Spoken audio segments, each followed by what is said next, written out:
The United Nations Framework Convention on Climate Change and the UN's Sustainable Development Goals are the guiding lights of what's called ESG. That's environmental and social governance. Under ESG, companies play a significant role in reducing greenhouse gas emissions globally and are strongly encouraged to follow internationally accepted carbon mitigation plans. ESG is an increasingly important part of any big company's operations, especially in China, where the government is set on meeting key climate targets, culminating in full carbon neutrality by 2060. In our first instalment of this week's series, we look at how companies are insuring themselves against what might go wrong. Green and low-carbon development means newly emerging businesses and technologies, and so uncertainties and risks are only to be expected. That means there's a growing need for green insurance to provide protection against a variety of risks, including uncontrolled environmental pollution, unexpected impact of climate change, and poor handling of carbon trades. Environmental pollution liability insurance is probably one of the most well-known forms of green insurance at the moment. China first started trials of it in 2008 to test the use of market actors and mechanisms in mitigating environmental pollution. Ping An was one of the first companies to offer environmental liability insurance, but it's during the past 5 years that the company has seen a skyrocketing jump in demand. In the early development stage of environmental liability insurance, it occupied a very small portion of the whole industry.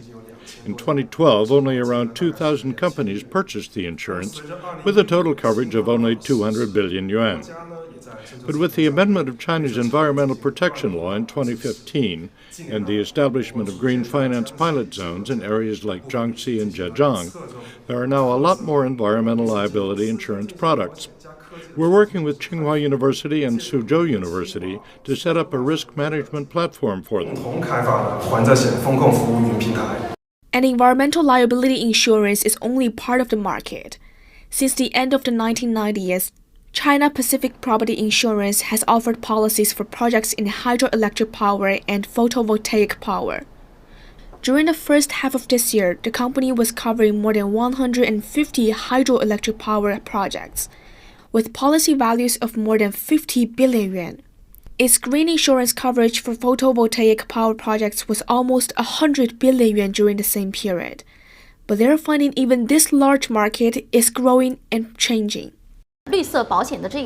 Most purchasers of green insurance are institutions or companies with very few individual buyers. Our catastrophic loss coverage has few individual buyers, with most being company owners or the government. We're working to expand our coverage to individual purchasers, though. One of our fairly mature practices at the moment is for new energy vehicles. We want to take new energy vehicles as the primary way to focus more on individuals in our green consumption network. During the first 6 months of the year, the company sold commercial auto insurance coverage to 400,000 new energy vehicle owners. To grow that, the company has made a focus on environment, society, and governance a corporate strategy, and established a new group specifically to work on green and low-carbon development. As China continues to plan for green and sustainable development with the opening of the country's carbon trading market, there's also an increasing demand for green insurance. Last year alone, almost 2 trillion yuan in green insurance coverage were purchased for clean energy projects, posting an annual growth rate of 20%. Experts say there is still plenty of room for the market to grow. One important insurance function is to decrease the uncertainties and then lower people's concern and increase their confidence and then encourage the changes. Insurance companies can leverage the insurance capital's long-term, long-duration advantage to invest the future with a longer-term return.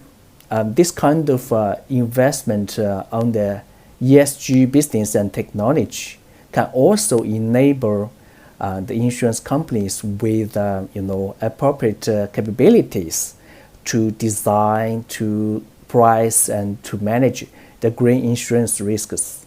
Zhou points out that the sector will require more guidance from the government to help insurance companies better understand coming risks and how their products should develop to meet them.